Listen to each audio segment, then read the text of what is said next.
एक भारतीय संशोधक शंकर नावाचा एक छोटा मुलगा राहत होता. त्याला एकदा दुकानातून साखर आणायला सांगितली. दुकानदाराने खोटेपणा करून वजन मापात साखर कमी दिली. त्यामुळे तो घरी आला. त्याचे बाबा म्हणाले, तू वाटप साखर खाल्लीस ना?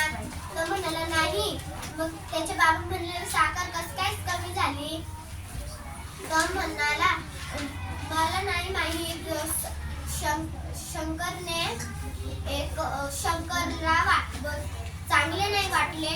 तर तो त्याचा जन्म 29 एप्रिल 1876 रोजी मुंबईत झाला. तो पुढे जाऊन डॉक्टर शंकर आबाजी भिसे असा बनला. हां, कशाचा शोध लावला त्यांनी?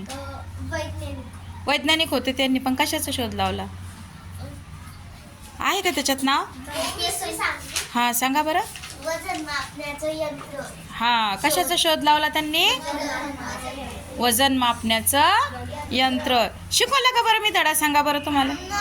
पण कळालं ना तुम्हाला? म्हणजे तुम्ही